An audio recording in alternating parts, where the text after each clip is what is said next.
हाय। इस वीडियो के अंदर हम सेक्शन 31, 32 एंड 33 और स्पेसिफिक रिलीफ एक्ट को समझेंगे। ये बताता है कैंसिलेशन ऑफ इंस्ट्रूमेंट के बारे में। अब इंस्ट्रूमेंट जो है, सबसे पहले हमें इंस्ट्रूमेंट वर्ड का मतलब समझना है। इंस्ट्रूमेंट मतलब कि कोई भी लीगल डॉक्यूमेंट होता है जो कोई भी राइट या लायबिलिटी क्रिएट कर रहा होता है किसी भी व्यक्ति के अगेंस्ट। अब ये लीगल डॉक्यूमेंट किसी भी तरीके का हो सकता है, जैसे कि कोई भी सेल डीड, परचेज डीड, कोई भी लीगल डॉक्यूमेंट जो कोई भी राइट या लायबिलिटी क्रिएट कर रहा है, इंश्योरेंस कॉन्ट्रैक्ट। तो इस तरीके की कोई भी जो इंस्ट्रूमेंट्स होते हैं जो लीगल राइट्स या लायबिलिटीज क्रिएट कर रहे होते हैं, उसको हम इंस्ट्रूमेंट बोलते हैं। अब इसको हमें कैंसिल करना है। हमने अभी इससे पहले जब पिछले सेक्शन समझे थे तो उसके अंदर हमने रेक्टिफिकेशन और रिसीशन का मतलब समझा था। रेक्टिफिकेशन का तो मतलब होता है कोई भी उसके अंदर इंस्ट्रूमेंट के अंदर चेंज या फिर करेक्शन करना, और रिसीशन का मतलब होता है कि किसी कॉन्ट्रैक्ट को एनुअल या फिर टर्मिनेट करना, खत्म करना। और वो किसका होता है? कॉन्ट्रैक्ट का होता है। और कैंसिलेशन किसका होता है? हम किसी भी जब इंस्ट्रूमेंट को खत्म करते हैं, टर्मिनेट करते हैं, तो हम उसको कैंसिलेशन करना बोलते हैं। तो ये कैंसिलेशन ऑफ इंस्ट्रूमेंट के बारे में यहाँ पे बताया गया कि कब किसी इंस्ट्रूमेंट को हम कैंसिल कर सकते हैं। तो आप अपने बेरेट को खोल लीजिए, हम बेरेट में से रीड करते हैं, समझते हैं कि इस सेक्शन के अंदर क्या बोला गया है। When cancellation may be order, कि कब कैंसिलेशन का ऑर्डर किया जा सकता है। अब यहाँ पे मे बी वर्ड यूज हुआ है, तो इसका मतलब ये जो सेक्शन है एक ऐसा सेक्शन है कोर्ट की डिस्क्रिप्शन के ऊपर डिपेंड करेगा। मतलब कि कोर्ट को अपना जुडिशियल माइंड अप्लाई करना होगा, उसके बाद वो इस पर डिसीजन देगा। अगर यहाँ पे शेल वर्ड होता तो एक यहाँ पे कोर्ट की डिस्क्रिप्शन नहीं होती है कि मैंडेटरी प्रोविजन हो जाता कि कोर्ट को ऐसा करना ही पड़ता, लेकिन यहाँ पे वर्ड यूज हुआ है मे बी, तो मतलब कि कोर्ट की डिस्क्रिप्शन के ऊपर डिपेंड करेगा। कोर्ट को अपना जुडिशियल माइंड अप्लाई करना पड़ेगा इस डिसीजन को देने से पहले, इस ऑर्डर को देने से पहले। अब इसके अंदर सबसेक्शन 1 क्या बोलता है कि एनी पर्सन अगेंस्ट हुम अ रिटर्न इंस्ट्रूमेंट इज वॉइड और वॉइडेबल। अब यहाँ पे क्या बोला? Any person. एनी पर्सन मतलब कि कोई भी पर्सन हो सकता है, जरूरी नहीं है कि जिनके बीच में वो इंस्ट्रूमेंट बनाओ कोई तीसरा व्यक्ति भी हो सकता है। तो यहाँ पे एनी पर्सन वर्ड यूज किया गया है, जिनके बीच में कोई रिटर्न इंस्ट्रूमेंट हो। अब वो इंस्ट्रूमेंट कैसा होना चाहिए? रिटर्न होना चाहिए। ऑरल इंस्ट्रूमेंट नहीं चलेगा। मतलब अगर कोई ऑरली तरीके से कोई भी इंस्ट्रूमेंट बनाया गया था, कोई भी लायबिलिटी बनाई गई थी, तो वो नहीं मान जाएगी। कोई भी रिटर्न इंस्ट्रूमेंट जब बनाया गया हो और वो कैसा हो? वॉइड या वॉइडेबल हो। वॉइड या वॉइडेबल, ये इंडियन कॉन्ट्रैक्ट एक्ट के अंदर हम देखते हैं कि कौन कौन सी कंडीशंस होती है जब वो वॉइड या वॉइडेबल होता है। सेक्शन 10 से लेके सेक्शन 30 के अंदर बताया गया इंडियन कॉन्ट्रैक्ट एक्ट के। तो अगर ऐसा कोई भी रिटर्न इंस्ट्रूमेंट जो वॉइड या वॉइडेबल हो and who has reasonable apprehension, और जिसके लिए रीजनेबल एप्रीहेंशन हो, ऐसा उसको लग रहा हो। यहाँ पे वर्ड क्या यूज हुआ है? एंड। और वर्ड यूज नहीं हुआ। तो एंड का मतलब कि दोनों चीजें होनी चाहिए, कि वो इंस्ट्रूमेंट वॉइड और वॉइडेबल भी होना चाहिए, मतलब दोनों में से एक चीज होनी चाहिए, और साथ ही साथ उस व्यक्ति को रीजनेबल एप्रीहेंशन होनी चाहिए, कि भाई उसको एक ऐसा बिलीफ होना चाहिए, उसको ऐसा लग रहा हो दैट सच इंस्ट्रूमेंट, कि वो जो इंस्ट्रूमेंट है जो वॉइड या वॉइडेबल है, इफ लेफ्ट आउटस्टैंडिंग, कि अगर उसको ऐसा का ऐसा छोड़ दिया गया, वो जैसा का जैसा है, may cause him serious injury, तो वो उसको सीरियस इंजरी कर सकता है। हो सकता है कि सीरियस इंजरी हो, जरूरी नहीं है, आप दूसरे व्यक्ति क्या पता ना करें, लेकिन उससे सीरियस इंजरी हो सकती है अगर उसको ऐसा कैसा छोड़ दिया तो। May you to have it adjust void और वॉइडेबल, तो वो इस तरीके का सूट कर सकता है कि उसको वॉइड या वॉइडेबल करा जाए, कोर्ट के द्वारा उसके ऊपर डिसीजन दिया जाए कि ये जो इंस्ट्रूमेंट है ये वॉइड या वॉइडेबल है। मतलब कि वो होना चाहिए वॉइड या वॉइडेबल, लेकिन वो कोर्ट के द्वारा भी बोला नहीं गया, तो कोर्ट उसको एडजस्ट कर देगा, उसके ऊपर डिसीजन दे देगा कि ये जो इंस्ट्रूमेंट है ये वॉइड या वॉइडेबल है। एंड द कोर्ट में इन इट्स डिस्क्रिशन, अब यहाँ पे भी बोल दिया कि कोर्ट अपनी डिस्क्रिशन के अंदर, मतलब कि कोर्ट अपना क्या कर रहा है? जुडिशियल माइंड अप्लाई कर रहा है। So adjust it and order it to be delivered up and cancel, तो वो ऐसा ऑर्डर कर सकता है कि उसको कैंसिल कर दिया जाए, डिलीवर्ड अप एंड कैंसल। तो ये सबसेक्शन 1 के अंदर बोला गया।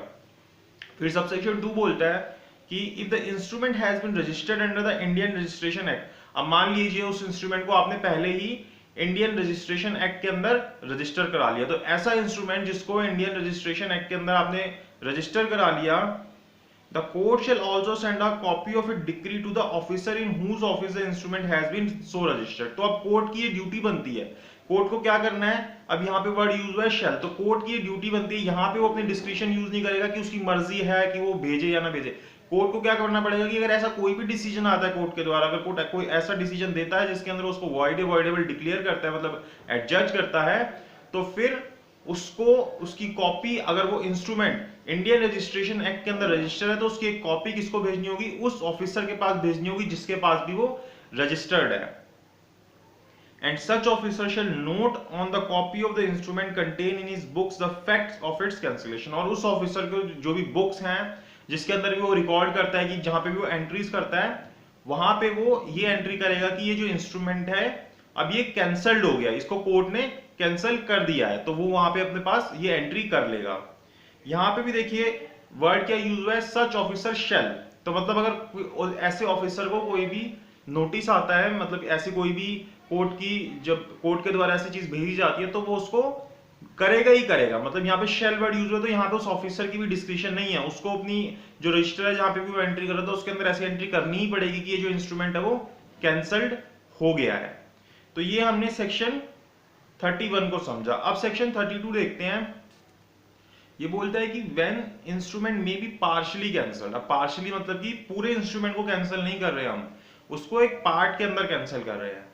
तो सेक्शन 32 के अंदर बोलता है where an instrument is evidence of different rights और डिफरेंट ऑब्लिगेशन। मतलब कि वो जो इंस्ट्रूमेंट है वो क्या है, इसी चीज का सबूत है कि उसके अंदर डिफरेंट राइट्स और डिफरेंट ऑब्लिगेशंस हैं। उसी से हमें पता चल रहा है कि इसके अंदर अलग अलग व्यक्ति के या फिर अलग अलग राइट्स या ऑब्लिगेशंस बन रहे हैं इस इंस्ट्रूमेंट के अंदर।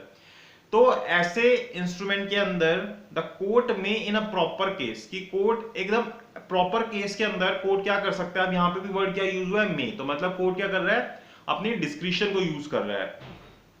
कैंसल इट इन पार्ट, कि जो उसको लगता है कि ये इतना पार्ट जो है वो सही नहीं है, उसको कैंसिल कर देना चाहिए, तो उसको उतने पार्ट के अंदर कैंसिल कर सकता है। And allow it to stand for the residue, और जो बाकी बचा हुआ है उसको अलाउ कर सकते हैं कि ये इतना पार्ट तो इसके अंदर अभी रेजिड्यू जो है वो सही एकदम पावर के अंदर है, वो यूज करा जा सकता है, लेकिन इतना पार्ट जो है ये सही नहीं है, इसको वो एडजस्ट कर सकता है कि वॉइड या वॉइडेबल है, कैंसिल कर सकता है उसको। तो ये सेक्शन 32 के अंदर कोर्ट को पावर दी गई है कि वो किसी भी इंस्ट्रूमेंट को पार्ट्स के अंदर, अगर वो खुद ही इंस्ट्रूमेंट अपनी अंदर बता रहा है कि वो पार्ट्स के अंदर है, तो किसी पार्ट को कोर्ट कैंसिल कर सकता है अगर उसके अंदर डिफरेंट पार्ट्स हैं तो। फिर सेक्शन 33 के अंदर आते हैं, जो हमें बताता है power to require benefit to be restored और compensation to be made when instrument is cancelled और is successfully registered as being void और वॉइडेबल।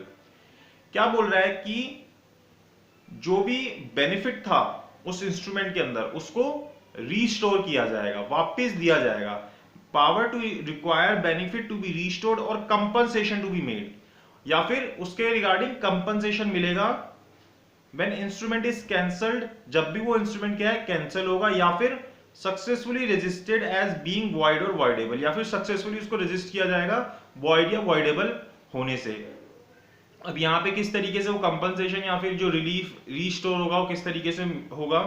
अब सबसेक्शन 1 क्या बोलता है, on adjudging the cancellation of an instrument, कि जब भी कोर्ट ऐसा डिसीजन देगा कि उस इंस्ट्रूमेंट को कैंसिल करने का, The court may require the party to whom such relief is granted। तो जोन सी भी पार्टी जिसको भी कोर्ट ने वो रिलीफ ग्रांट किया है कि भाई ये इंस्ट्रूमेंट अब कैंसल्ड कहलाता है, to restore so far as may be any benefit. तो कोर्ट क्या करेगा, अब उस व्यक्ति को बोलेगा कि अगर आपने इसमें से कोई भी बेनिफिट लिया है तो बेनिफिट रीस्टोर किया जाए, वापिस दिया जाए।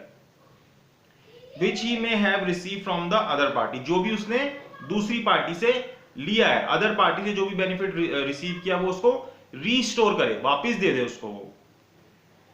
And to make any compensation to him with justice में रिक्वायर, वो बेनिफिट तो रीस्टोर करे ही करे, और अगर कोर्ट को लगता है कि कोई कंपनसेशन भी देना चाहिए तो वो कंपनसेशन भी दे, ताकि क्या हो जाए, जस्टिस हो जाए।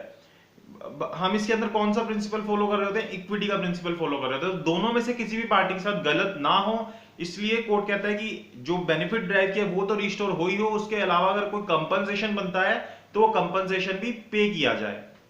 तो ये सबसेक्शन 1 बोलता है। फिर सबसेक्शन 2 बोलता है where a defendant successfully resist any suit on the ground. अब अगर मान लीजिए जो डिफेंडेंट है वो अपने सूट को सक्सेसफुली रजिस्ट कर लेता है, किन ग्राउंड्स के ऊपर, वो ये बोलता है कि that the instrument sought to be enforce against him in a suit is voidable, कि जो भी ये जो इंस्ट्रूमेंट लेके आया है जिसको एनफोर्स कराया जा रहा है इस सूट के अंदर वो वॉइडेबल है। द कोर्ट में if the defendant has receive any benefit under the instrument, तो कोर्ट बोल सकता है कि जो भी बेनिफिट इस इंस्ट्रूमेंट का रिसीव किया है डिफेंडेंट ने दूसरी पार्टी से, रिक्वायर हिम टू रिस्टोर, तो वो उसको वापस कर दे, so far as may be such benefit to that party और मेक कंपनसेशन फॉर इट, या फिर उसके लिए कंपनसेशन कर दे।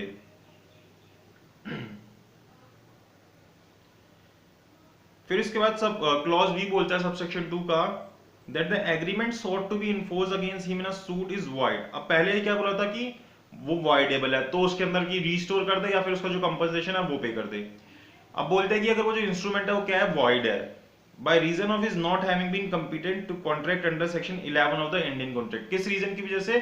क्योंकि वो कॉम्पिटेंट टू कॉन्ट्रैक्ट नहीं है section 11 of Indian contract act के हिसाब से, जहां पे बताया जाता है कि कौन कौन व्यक्ति कॉम्पिटेंट होता है, कि जैसे माइनर होते हैं वो कॉम्पिटेंट नहीं होते, ल्यूसेंट पर्सन, ड्रंकन पर्सन, तो इस तरीके के पर्सन जो होते हैं वो कॉम्पिटेंट नहीं होते। तो इस कारण से अगर वो इंस्ट्रूमेंट वॉइड है, द कोर्ट में if the defendant has receive any benefit under the agreement. अब कोर्ट ऐसे केस के अंदर अगर जो डिफेंडेंट है उसने उस इंस्ट्रूमेंट से कोई भी बेनिफिट रिसीव किया है from the other party, require him to restore, तो बोलेगी कि भी जो भी बेनिफिट लिया है आपने, अब वो वापस कर दीजिए, so far as may be such benefit to that party to the extent to which he और his estate has benefited thereby. जितना भी उसको बेनिफिट मिला है उसको या उसके एस्टेट को, वो सारा का सारा बेनिफिट उसको वापस कर दिया जाए। तो यही हमें सेक्शन 31, 32 और 33 के अंदर बताया गया, जिसके अंदर कैंसिलेशन ऑफ इंस्ट्रूमेंट के बारे में बात करता है कि किस तरीके से जो इंस्ट्रूमेंट होता है उसको कोर्ट अपनी डिस्क्रिप्शन यूज करके कैंसिल कर सकती है, एडजस्ट कर सकती है कि वो वॉइड या वॉइडेबल है। तो यही हमने सेक्शन 31, 32 और 33 के अंदर समझा। अब हम नेक्स्ट वीडियो के अंदर जो उससे आगे के सेक्शन है 34, 35 उसको समझेंगे।